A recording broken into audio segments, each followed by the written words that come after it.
William Dobell had a wonderful but agonizing sensitivity to other people. This ability to sense the essential character of his sitter enabled him to paint some of the most revealing portraits of our time. I liked her very much. I thought she had a very strong personality and very sympathetic. He has transformed her into a symbol without lessening her reality as an individual. She is both poetess and woman. The stiff, hieratic pose, the formal rhythms of the almost abstract drapery, and the prevailing blue-green harmonies all lead to the face and concentrate our attention on it.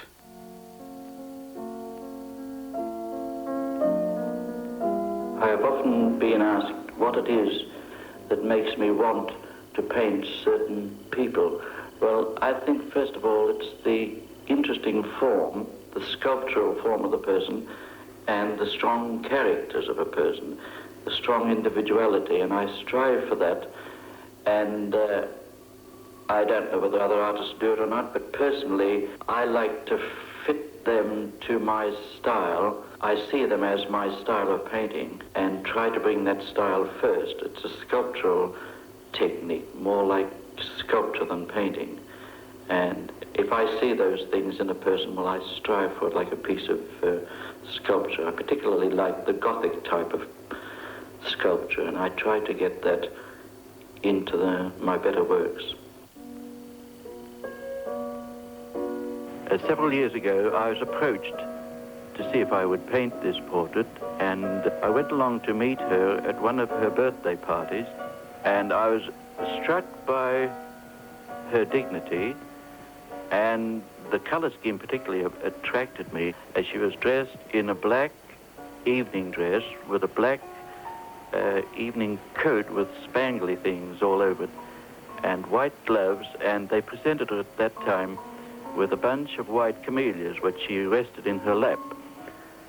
And I thought, what a striking thing it would make.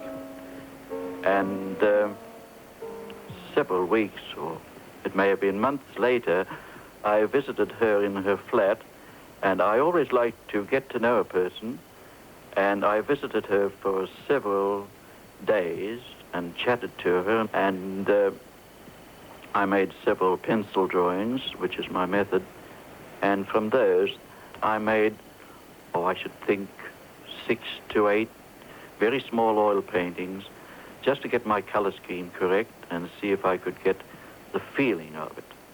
And from then on, having selected one, I enlarged it, and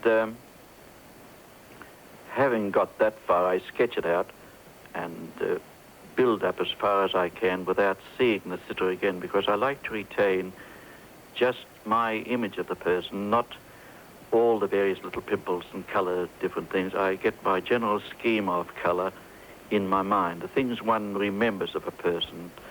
You wouldn't say when you saw a person, oh, she had a little blemish this side of her nose, she had a blemish on the other side of her cheek. You don't remember those things, you just get the general scheme. You say she was sallow, or she was pink in the face, or rather pale, and those are the things that give a person's character, the outstanding characteristics. When William Dobell painted my portrait, he only had 2 sittings of about 20 minutes each. All of the rest he did from memory, that wonderful memory of his.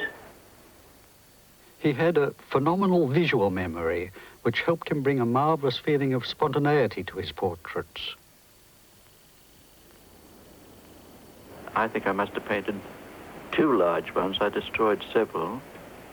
I finally turned both the larger ones to the wall and gave it a rest for a week or 2, then took them out again and chose what I thought was the one that gave me her character the best.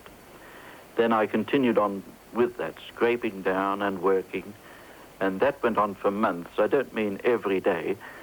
Sometimes I would work day in and day out and then give it a rest for a few days.